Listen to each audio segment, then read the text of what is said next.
అబ్రహాము ఇస్సాకును బలి ఇచ్చెను, అది అతనికి నీతిగా ఎంచబడెను అనే మాట ఉంది. ఎక్కడిచ్చాడు? బలి ఇవ్వలేదు కదా, బైబిలే చెప్తుంది కదా ఇవ్వలేదని. గుండెల్లో బలిచ్చాడు.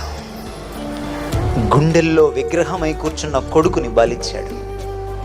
క్రైస్తవులారా, ఈరోజు ఏ సంబంధం నీ గుండెల్లో విగ్రహంగా ఉంది అని అడుగుతున్నాను నేను.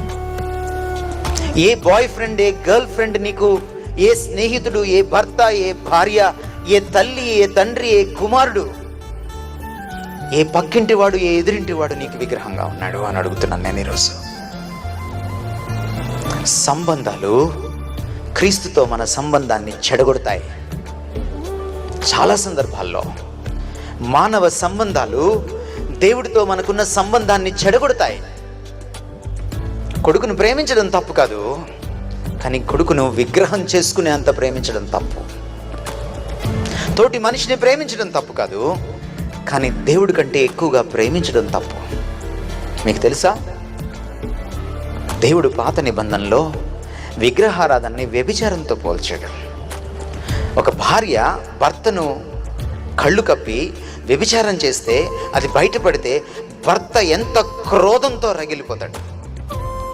ఒక భర్త భార్య కళ్ళు కప్పి భార్యకు తెలియకుండా వ్యభిచారం చేస్తే అది దొరికిపోతే ఆ భార్య ఎంత తల్లడిల్లిపోతుంది. విగ్రహారాధన చేస్తే దేవుడు కూడా అంతే తల్లడిల్లిపోతాడు. అన్యుల విగ్రహాలని ఇట్టే కనుక్కోవచ్చు, కానీ క్రైస్తవుల విగ్రహాలని కనిపెట్టలేం. అవి గుండెల్లో గూడు కట్టుకొని తిష్ట వేసుకొని కూర్చుంటాయి. యేసుప్రభువు వారు అంటున్నారు, నాతో నీకున్న సంబంధం చాలా ప్రాముఖ్యమైంది. నువ్వు క్రైస్తవుడిగా జీవించాలనుకుంటే నాతో నీకున్న సంబంధాన్ని పైన పెట్టు. దానికోసం ఏ సంబంధాన్నైనా త్యాగం చేయడానికి అవసరమైతే సిద్ధపడు.